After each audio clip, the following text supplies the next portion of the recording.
The journey is conversations with ordinary people about stories of transformation and how we may have had setbacks in our life and how we persevered through those, how we've learned from those obstacles, and how they've maybe helped us on our path today.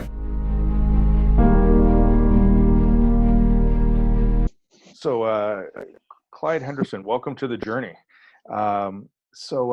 Klyde, the journey is a podcast show that basically talks about individual stories of transformation and how they have overcome different things, how they failed forward, how they've recreated themselves. And so I know we met working on a project together a few months ago, and that's been fun, and hopefully we'll be able to continue that project as things start lifting. But why don't we tell us a little bit about yourself? But before we jump into that, what does Klyde do for fun? Right now, nothing. Klyde is in the house for fun right now. People might not know, I own a gym. Okay. So right now, what I've been doing is just going in there. I did a lot of cleaning.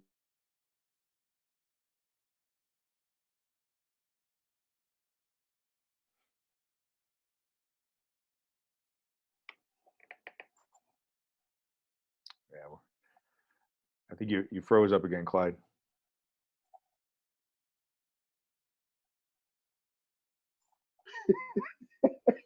Hey. Yeah, there we go. Yeah, I don't know what's happening. It just depends on I think sometimes it just depends on the internet connection. But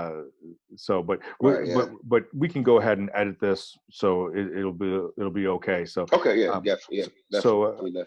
Okay. Yeah, so right now you were saying that what you do for fun right now is obviously changed because now you're taking this extra time going to the gym.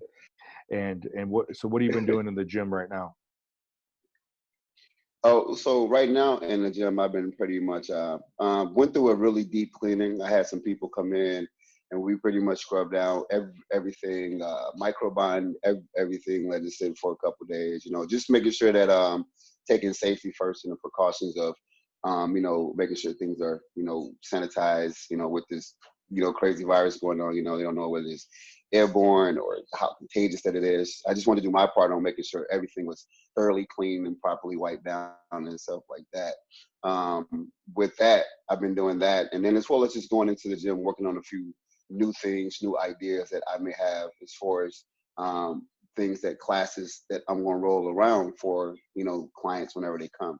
So that way it'll give them something fresh and new, to come back to. Almost like how people come back on, the 1st of January. It's like, gotta get back in shape. So like, just try to bring something fresh and new to them to where, they'll gravitate towards it and just kind of jumpstart them to, get back on the working out bandwagon. Even though it'll be, looking at like now it looks like June before we're able to, get back into doing something like that.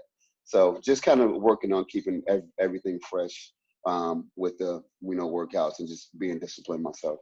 Gotcha. What and I think we might have cut out before, but what's the name of your gym, Klyde? The Body Factory. Located in McChesney Park, in the Goodwill Plaza. I'm right next to the Goodwill and the Office Furniture Store. 8016 North 2nd Street. I told people to look for the Dunkin' Donuts. People will find the Dunkin' Donuts before they find me. But it's actually my gym sits right behind the Dunkin' Donuts. Okay, perfect. Okay. Well, Klyde, why don't you tell us a little bit about you as a person? Are you from the Rockford area, or where are you from? No, actually, I was born and I grew up in Louisiana, small town in Louisiana, where population was probably about the size of Rockford. Well put together community and things like that. That's where I went to school at. And then after school is when I went into the military. I was in the US MC, the Marines.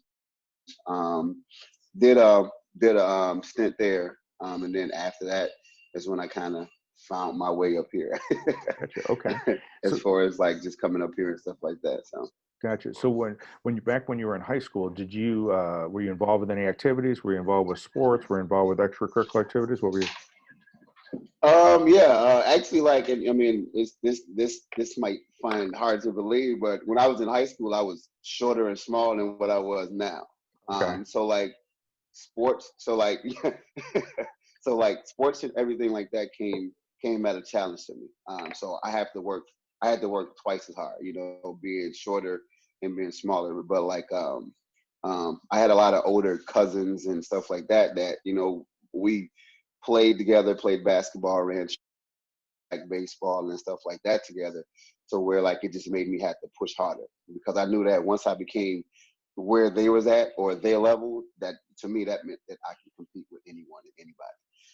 So it was a challenge, frustrating at times, but the satisfaction and gratification I got was to once I got there and being able to compete and play, you know, at that level and stuff like that with them. But like, yeah, we was always active, you know, coming from down south, you know, we didn't, and then back in, you know, my generation, our generation, you know, we didn't have all these video games and stuff like that. We was told to go play outside, Yeah, yeah, you know, yeah. go outside and play.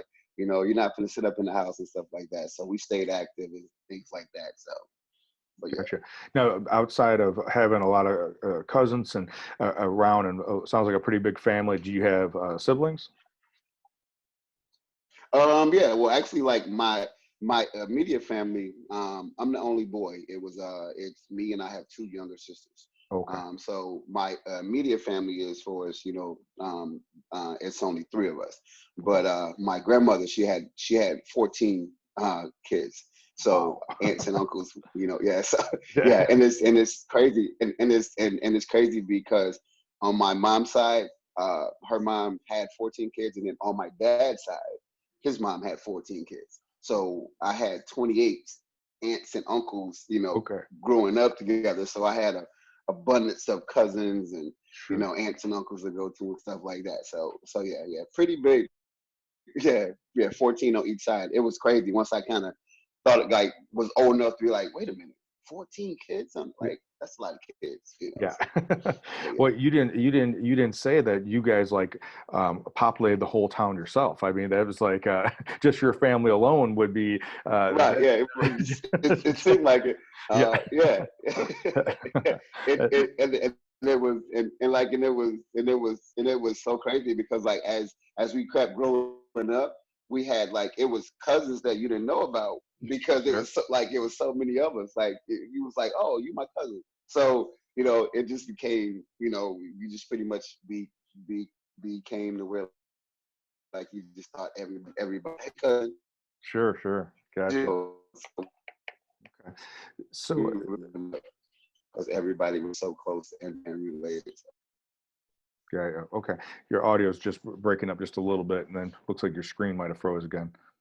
So, so yeah, tell us a little bit about jumping into the Marines. So that's I mean, that seems to be a pretty big step. And you were, I'm assuming, like 18 years old, right, when you made that move. So Yeah, yeah. Actually, I mean, it was definitely something. So my logic behind it was that, like I said, like as growing up, you know, and playing sports and stuff like that, like I worked really hard, and my goal was to if was to get a scholarship to play basketball somewhere, whether it was a community college, you know, or JUCO or whatever the case may be. So then that way, you know, I didn't, my parents didn't have to worry about it, you know, and things like that.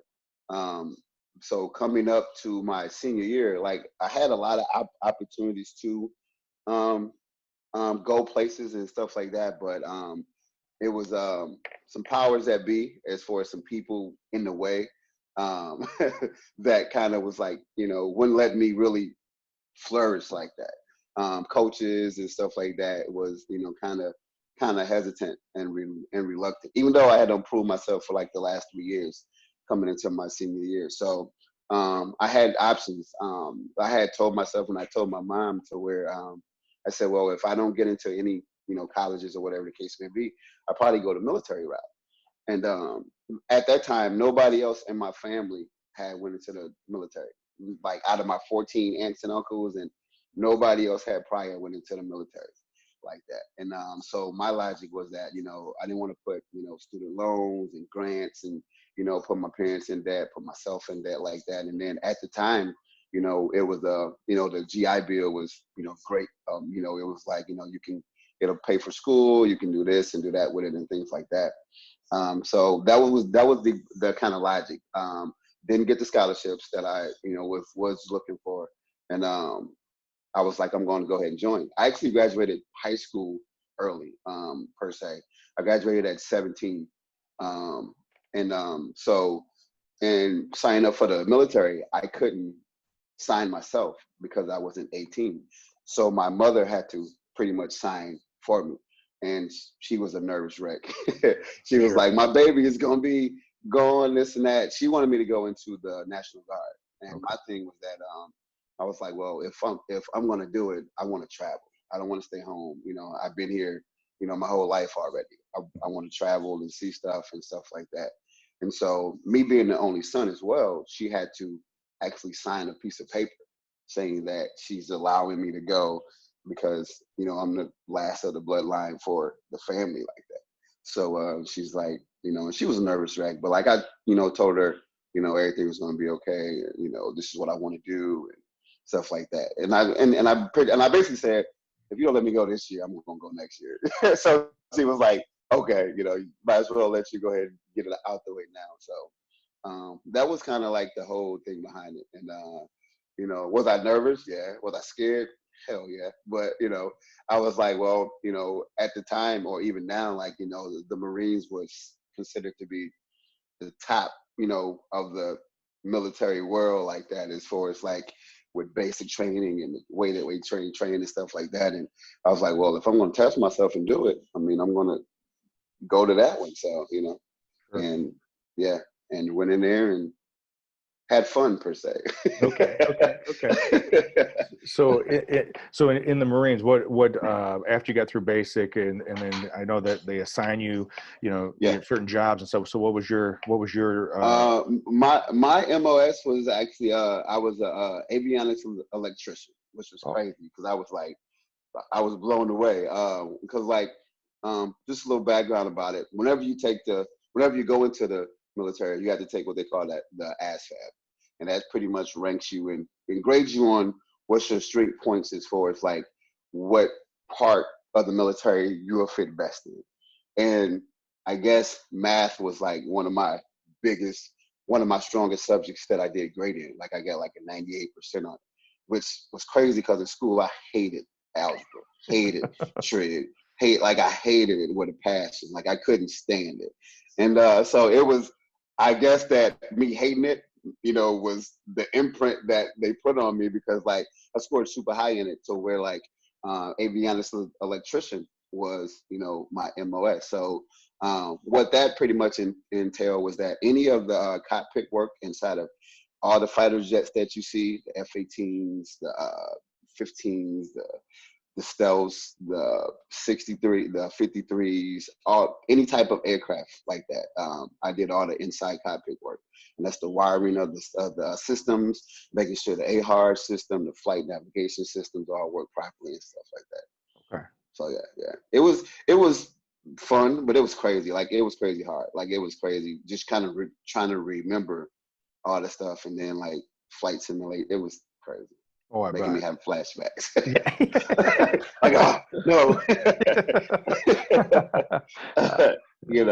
Yeah. I mean, because like it's a little different because like it's like regular, like whenever you go to learn it, like it's like regular school, but it's regular school, but you're in the military. So you still got to do your regular school stuff, then all your military stuff as far as like, all your PT and all your exercise, like everything else. So it's like, you don't never have that time to rest, like until the weekends, like Monday through Friday, but you have to have your head screwed on straight and like, be focused. Saturday and Sunday are your well, Saturday pretty much is your rest day because Sunday you have to get back ready for the week and stuff like that. So school was pretty tough, challenging. Sure. Well, it sounds like in some ways you wanted to go to college and play basketball. In some Yeah, ways, you had the physical, the yeah, PT, yeah, and then yeah, you had yeah, the yeah, school. yeah, It's kind of like yeah, going to yeah. university. Yeah, yeah, yeah. It definitely was like it, and so like it kind of all worked out because like being in shape going prior to going in helped out a lot because the more you can stay out of sight from the drill instructors, the better because then that's when they the the more waves that you make, yeah, the more Yeah, you're gonna get just picked on and beat up on and just yeah. So sure. you want to kind of keep quiet and stand out on like other levels, vice versa, and stand out because you can't. So Sure, sure. So when we first, because one of the things you said you wanted to travel. So what out of you were in for how many years? 6. 6 years. And so Yep. in those 6 years, what would be some of the one or two places that you went to, you were stationed at or visited or whatever that you thought was like a kind of a standout place that you like? Man, oh my God. I mean, me coming from like down south, like every like I like traveled and like I love to travel anyway. Like, anytime that we would go like on like vacations for like the summer and things like that, I would just like to sightsee. 'Cause I like to just see different stuff and stuff like that. Um, the first time, so like even the first time leaving, going into the military to where they fly us out to San Diego for a boot camp. That's what MCRD San Diego at. Like that was like to me, I was like, oh my God, like I just like seeing new stuff like that. Um, so I'm gonna give you like the timeline of it. So after basic, which is in San Diego, you come home for like 10 days to kind of relax or whatever. Then you go to what they call combat training, military combat training. Some branches call it AIT, we call it MCT. And you there, so there is at Camp Pendleton, which pretty much is up the street from San Diego, right down the street from LA. So you still on the ocean. You got these huge mountains, which I ain't never seen mountains before, like Mm. and stuff like that. But they're like, well, you're gonna get to know those mountains a little bit better because you're gonna have to climb them and stuff like that. So after that, after MCT, then that's when you actually go to your schooling. So my schooling was in Memphis, Tennessee, and that was my first time, I don't went through Memphis, but I never had been in Memphis. So Memphis was actually a pretty cool place. Really, really eclectic place. A lot of history as far as rich in like the blues and the barbecue and just a whole bunch of different stuff like that. So like the first time me going to Memphis was like really cool and stuff like that. Because I'd never been in a big city like that to where I'm like, oh my God, like it's this many people here and stuff like that. Yeah. And then I would say the next place that I went to that was like an eye opener when the first time they told me that I had to go overseas, when I had to go to Okinawa, Japan and Aviano, Italy. And I was like terrified because I'd never been on a plane for 14 hours before. And I'm like, oh my God, like I ain't gonna be able to make it. Hmm. You get on the plane, go to sleep, wake up still on the plane. It's like, is this a dream? Like like, but like those places were like really, really stand out for me. Cause like, going overseas and just seeing how different cultures and different people, um, are just amazes me because like we're the same, but we're different. Hmm. Like they eat the same stuff, but it's just different ways and stuff like that. So that's like the really, really, really cool part. But I've been to a bunch of places within the States. That was all right. I mean, first time me going to New York was crazy. I never want to go back. Yeah. Too many people. Too many people. It's Sure. like oh my God, 8 million people, and it's like, and then, and I was stationed there for like 6 weeks, and we was on a Air National Guard base, and it was a handful of us Marines, like 8 to 10 of us, and I'm like, get me out this place, get me out this place. Like it was just too busy. Like growing up, down south where it was just rural areas. You can, yeah, I yeah. I hate Rockford sometimes just because of Yeah. the traffic and stuff like that. Like, man, and then they'd be like, let's go to Chicago. Nah, I'm Yeah. staying at the crib. I can't stand it. I can't stand it. Sure, sure. So when you think about, it sounds like obviously being the Marines, that obviously there was a lot of things that you experienced and got to see and got to do with that. If you think about, and feel free to take a couple seconds to think about this. So Okay. what did Klyde get out? What did Klyde learn about himself going through that 6 years in the Marines that you wouldn't have if you would have never gone? That's a really, really good question, Kevin. Good question. Um, I can honestly say to where um, they actually getting out of that was actually being becoming more responsible, paying attention to detail as far as like, because going in there, they're not going to treat you as mama's boy or baby boy or this or that.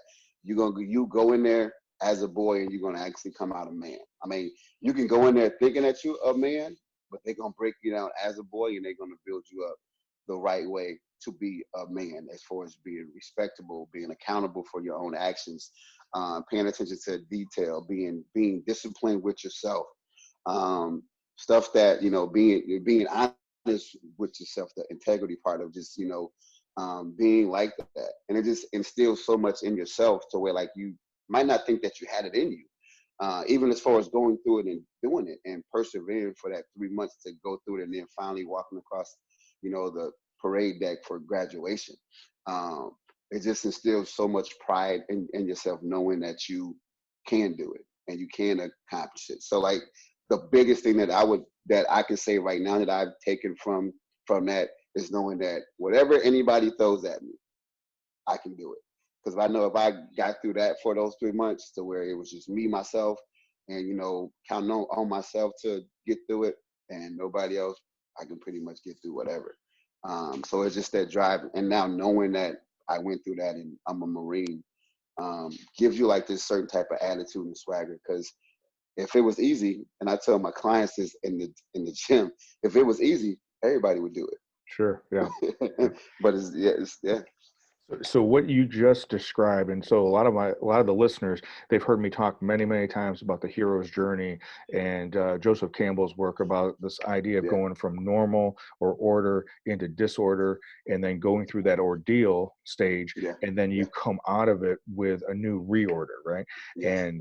And that stage of what you just described is also what we talk about as initiation, going from boyhood into manhood, Yes. going into you thinking that Yeah. and Yeah. then going through it and knowing, because Yeah. you actually physically, emotionally, mentally, spiritually went through that. And then that other piece that you said that I think is so vitally important, and the fact that you can articulate it the way you did, is that you now know that you're part of something bigger than yourself. Yeah. And Definitely. that Definitely. is another huge part of initiation. So Yeah. Definitely. Definitely. Yeah. so transition into that, you talked about actually utilizing some of that with your clients. So tell me, how did you come out of the Marines, and you're in your mid-20s, right? And so Yeah. so did you right away go into the training business, or did you have other hurdles, and did you jump through? Yeah, no, actually, like, after I got out to the Marines, like, no, like, I got out, and my last station when I got out, I was in North Carolina. So, leaving North Carolina, I had saved up, a lot of money and stuff like that, and I was like, okay, am I gonna go back home or what am I gonna do? And like being that I have this newfound freedom of myself with being a Marine and being on my own for, the last 5, 6 years. So where like I haven't asked my parents for a dime, been, self-sufficient for myself and then for myself and stuff like that. My thing was like, I'm like, I'm not gonna go back home. Like I can't go back home and, and be like, all right, I'm done, I'm out. What are your plans? What are you going to do? And, stuff like that. So I was like, well, I'll take like the first, couple months just to travel, go some places where I wanted to go and stuff like that. And then, and then just kind of decide, you know, because you've been on this thing for the last 6 years, you know, been told what to do, how to do it, when to do it, and stuff like that. So leaving North Carolina, I knew I had a couple aunts and uncles here in Illinois, to where I'm like, you know what, I'm gonna probably travel that way. So I set out, you know, traveled, went through a couple different states, Virginia, PA, Ohio, all that stuff like that. Just, you know, seeing stuff, you know, stuff that I had never seen before and stuff like that, until I got here. And when I got here, you know, I aunts and uncles and stuff like that, you know, talked to them and stuff like that. And I was like, oh, so they was like, well, what you gonna do? And I was like, well, I'm gonna probably stay here for like a week or two. And then I probably start heading back home, you know, head back to Louisiana. So no, I didn't get right into training right off top. I kind of took the long route to it, which I kind of kicked myself in the butt, you know, now for it, because I, you know, wish that I would have found it then, being that, you know, what I know now and stuff like that. But I guess that's, I look at a lot of stuff as not being, if it's my time to do it, then it will happen. I will do it. I'm not a guy that'll, and like, that's another thing that the military taught me is patience. Like, you know, I don't rush nothing. I just kind of let it happen. My thing is that if it manifests for me, then it will happen. If I try to make it happen and, you know, push it to happen, then sometimes stuff don't work out like you wanted to work out. You take kind of the long road and the long approach to it, because it just wasn't your time. You know, it just wasn't your time. And I found out kind of the hard way too, is that when it's your time for something, then it's your time for it. Like, it's nothing's going to stop it. Nothing is going to prevent it. It's going to happen. Right. Vice versa, then you just making it kind of, you know, okay, well, this has to be for me because this and that. If it's for you, then it's going to happen. If it's not for you, it's not going to happen. I don't care what you do to try to make it happen. Not going to happen. You can force it. You know, it's like putting square pieces in a round hole. Right. It's not going to work. Yeah. It's not going to work like that. So when did you start get into the training business, and then when did you open up Body Factory? Okay, so like, and it's crazy. Like, it's so ironic on how I got into the training, because it was just like, I got into it because I actually hurt myself. Regular day, I've been playing basketball all my life, as I told you. Regular day, we playing pickup basketball. A random play, I went to save a ball from going out of bounds just to go save it. Saved it, landed kind of funny. I felt my knee kind of pop a little bit. I thought I just sprained it, you know, sprains or whatever. Sat down for like 2 weeks and stuff like that. Went back to go play again, and that's when I made one move and I completely tore my ACL and my meniscus. Oh, so my ACL completely off the bone and stuff like that. And I'm gonna never forget it, because it was 2011 in February, because I was supposed to, because that weekend I was going back to Louisiana to go to Mardi Gras. So like, as soon as I did it, and like, so I went that Sunday, and I went to the media care and stuff like that, and, you know, she was like, well, I think that you that you broke your kneecap. I'm like, nah, I don't think this is a kneecap pain. I'm like, this is not a kneecap. And then it's like, well, you might have tore your quadricep tendon. I said, nah, because I can move my knee back and forth. I was like, I just can't stand on it or move left to right. So she was like, well, let me take you to the, you know, you set up an immediate care appointment, yada, yada, yada.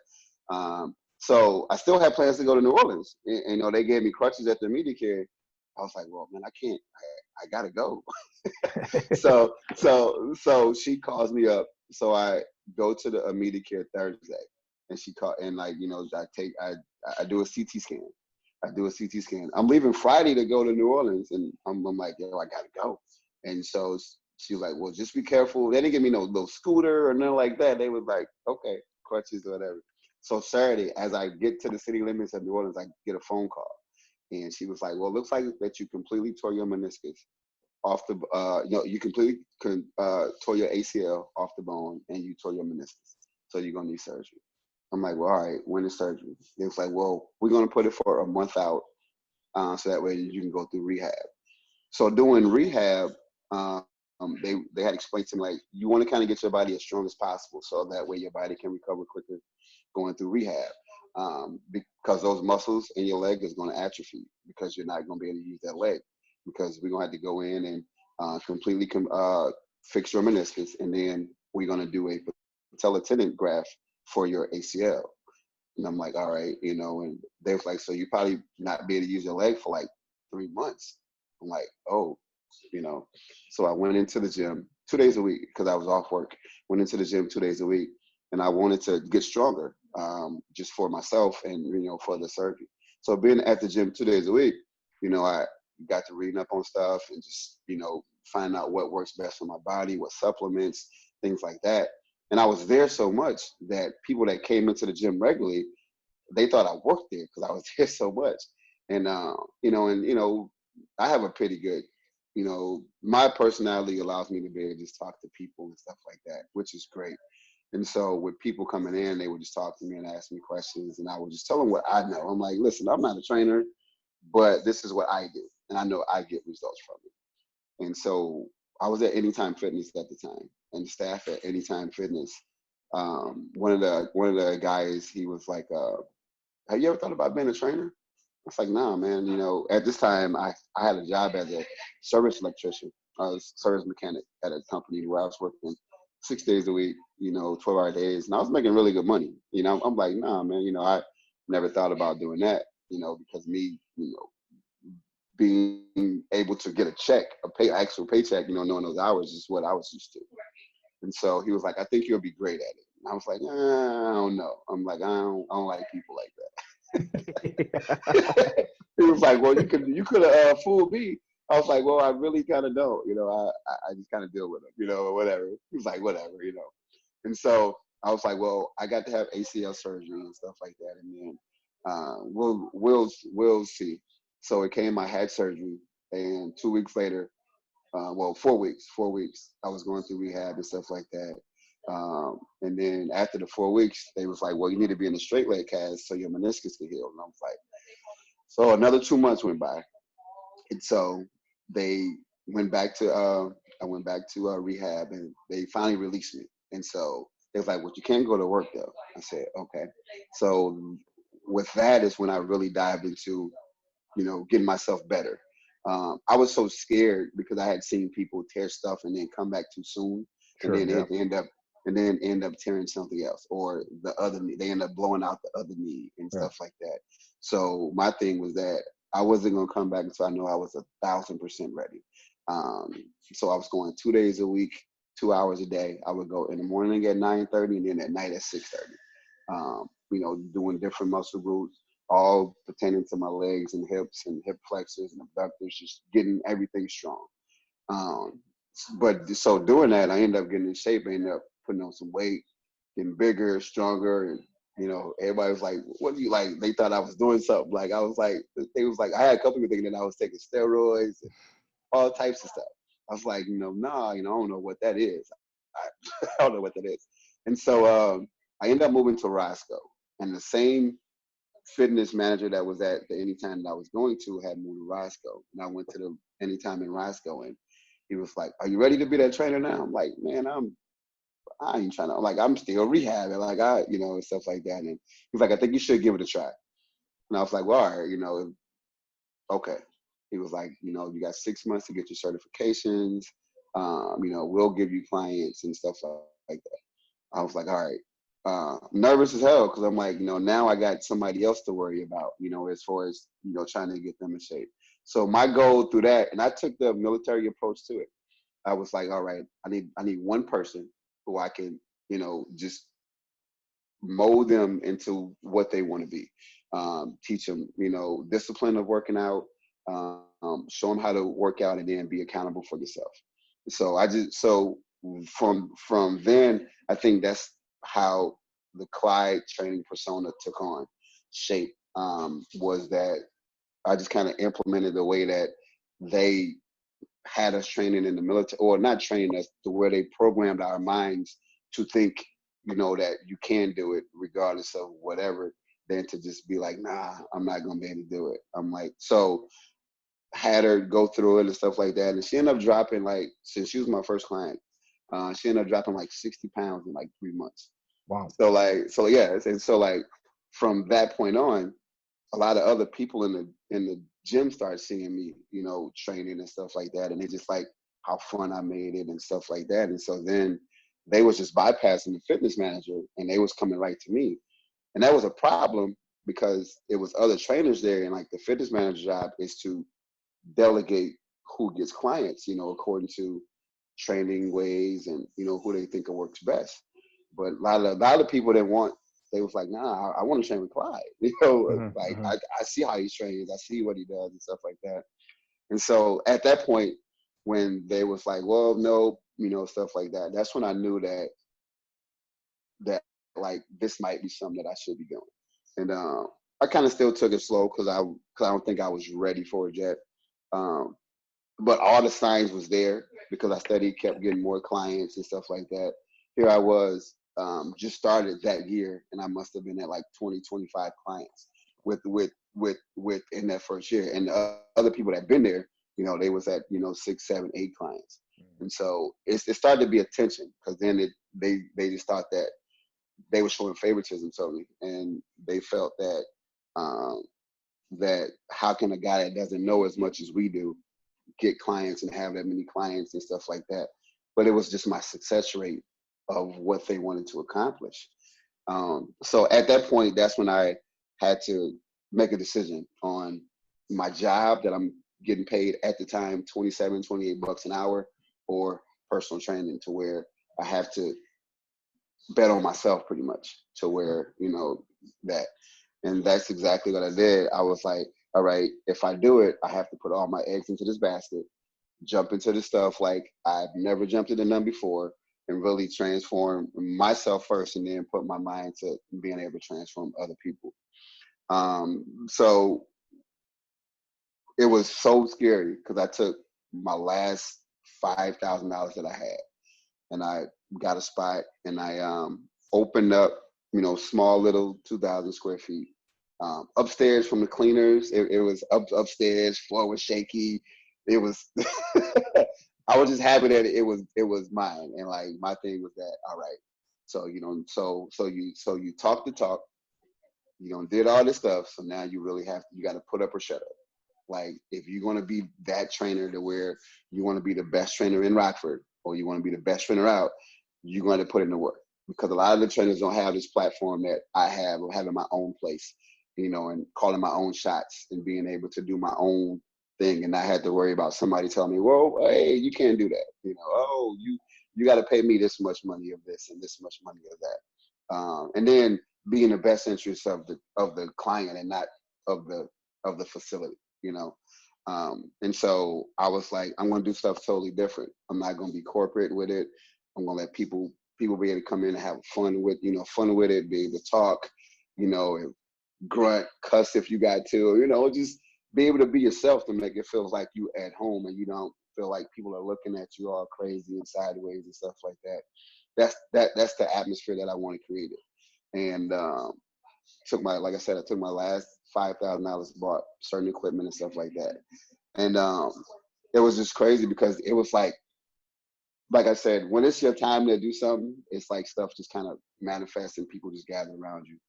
And that's exactly what happened. Like, so many people got behind me and was coming to me and this and that. But the thing was that they was coming to me because they were seeing the results. Sure. Like, we was really getting amazing results, where people thought that we was taking pills or how I had them taking some, but it was just the work. Like, you know, I wasn't a stranger to working hard for it. And my thing was to instill in them, like, if you want this, you're gonna have to work for it. And that way you will appreciate it more once you work hard for it and stuff like that. And then you'll know how to keep it off. And that's what a lot of clients was doing. They was working hard for it, got to where they want to, and then they were able to keep it off. So that was a testament to me, showing me that, okay, well, you do know what you're doing. Like, now you can allow yourself to give this to everybody. Like, allow yourself to go ahead and share this gift. And after the first year in the small spot, I signed a 2-year lease. And after the first year, I knew that I was going to have to get a bigger spot, because after the first year, I went in starting off, I probably had about 20, 25. At the end of the first year, I was probably at about 50 to 60 clients. Okay. And that was within the first year. So I talked to my landlord and stuff like that. And they was like, well, if you need to be out the leash, we'll let you out, because we see that your space, like, you're growing exponentially. I don't know how or what you're doing, keep it up and stuff like that. So, and then that's when I end up going down into where I'm at now. And it's been just blessings ever since, with just people coming to me and just appreciating what I'm doing and stuff like that. So just trying to just do it the right way, stay humble about it, and just give the people exactly what they want without trying to charge them an arm and a leg for it, and give them quality of work and stuff like that. So. Well, one of the things as I'm listening to you, Klyde, talk about is that what you've done is that you're inviting people into showing them how to do it as a lifestyle, not just as an individualized goal. Now, obviously, that individualized goal is what brings them there and what gets them started. And usually it's some type of discomfort, right? That's bringing them. Yeah, exactly. You want to be somewhere else, but similar to what you were initiated into in the Marines, is that it was about a lifestyle. It was about a mindset. So it wasn't just physical, which what most people think it is. But it's definitely. mental, emotional, and spiritual as well. And you're absolutely right. Absolutely right. And I can see how not only are you getting results with your clients and your clients are getting results with you, but it's that idea of being able to give back to people. And they can tell the difference. They know that you're walking with them through that journey, and not just that they're a paycheck to you. So exactly. That's exactly what I tell them too. And that's why, like, I tell them, like, it's not about the money to me. It's about because like a lot of people, they whenever some people come to the gym, it's about them, but they think that, and you hit the nail on the head. It's more mental and spiritual than it is just the physical attributes of it. Because you see yourself, and you think that you feel a certain type of way because of how you look. I mean, you can be whatever type of way and you can still feel amazing about yourself. Mm-hmm. So the first thing is that going into that is that I try to fix that mental part of their self to be like, you can do it. Like, don't never think that you can't, and don't let nobody tell you that you cannot do it. So once they start getting the confidence and they start seeing themselves make these progressions of, just say, like, if they come in and they can't do one push-up, and they, at the end of a month, they're doing 5, and then they're doing 10. So then it's that want for, oh, okay, man, I'm really doing it now. So then it's to start to feed that eagerness to just keep going and keep pushing their own self to see what their potential is. And that's what I tell people. Like, one of my biggest things in a gym is that I'm not scared to push you to your limits, because I know that you can get past your limits. Everybody has those limitations, but you don't know what those limitations are until you push to those limits. Then that's when you can get to whatever limitations that you are. But until you push to those limits, you don't know your limitations. I'm like, everybody's potential is limitless until you know what your limit is. Right. Yeah. No, perfect. And I think that is so right. So many times that mentally we'll stop ourselves because of fear of something happening. And if you're with somebody who is create a container for you of safety, you're not gonna push someone to get hurt, but they may feel like they're pain, but it's not. But it's more a mental pain, that it's just going into territory that's unknown for them. So Klyde, just looking at and there's a ton of good stuff that you got going on. I know right now, because of everything happening, we can't have individuals at the gym, right? So it sounds like you're doing some stuff for your clients online, right? And doing some classes that way and staying in contact with them that way. If there was one thing, as we're getting just kind of wrapping up for our listeners, if there was one thing that you would want the listeners to know from Klyde, what would be something that you would want them to listen to? Because we're kind of right now, everybody's in the same boat. and we got thrown into this ordeal that we're all dealing with. So, Right, definitely, yeah. Yeah, so right. what would be something you would share with the listeners? I mean, especially, I mean, my thing is that, for listeners during this time, this is a time to where like you need to, this whole thing is serious. Like this whole pandemic thing is dead serious. And it's shows that with the people dying, with the people that are getting sick and stuff like that. The biggest thing is just do your part. Do your part so where that way, everybody can remain safe and stuff like that. And the sooner everybody do their part, the sooner that we can get back to normal and stuff like that.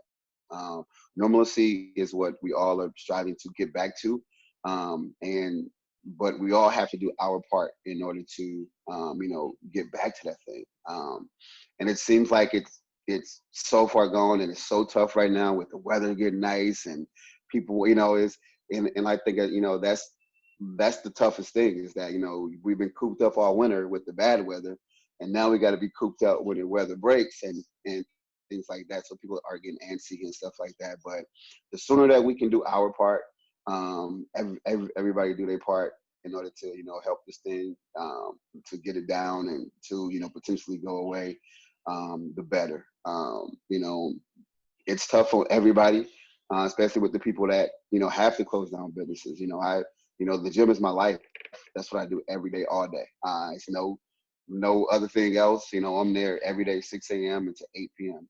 So, for me to have to shut that down and stuff like that takes a big chunk of me. But I know that that's the best thing to do for, everybody's safety as far as coming to the gym and things like that. So I'm willing to sacrifice and do my part. And I just think everybody should just take heed to that, and it's nothing personal against nobody. It's just, we all have to do our part in order to get through this and stuff like that. And then once we get through it, then it just should be an embrace of everybody, with, being able to get back to the normalcy and knowing that we all did, our jobs and making it right and getting things together and stuff like that to the point to where it should just be more togetherness afterwards because this right here kind of separated us, to give us a chance to just kind of reflect on life and stuff and just being able to be with yourself for a minute, with your thoughts and with what you want to do and then writing down goals and stuff like that. This is the prime time for that because there's not enough that you can do. And then just come out and just strive to reach those goals, whatever you was talking about, whatever that you wrote down, whatever that you plan on doing. If you was planned yourself to be a better person for people or just better overall, apply that stuff and just do it now, I mean, that's what I'm doing. Yeah. And that's what I'm trying to do, the same thing, because I think very similar to what you experienced in the Marines. There was, it was hard work, but going through that ordeal, there was things that you learned about yourself that you wouldn't have learned if you didn't go through it. Right, exactly. And it also had to do with how you went through it. And I think that's what I'm hearing you say right now is it's about how we go through this time period is going to allow us to have a greater amount of gold when we get on the other side. Yeah, so, definitely, Kevin, definitely. Clyde, real quick again, what's the best way for somebody to get a hold of you? Okay, the best way that you can get a hold of me is you can go. I'm on all social media outlets, Facebook at Klyde Henderson at Facebook. I have a Gmail, Klyde Henderson at gmail.com. That's Klyde with a K as well too.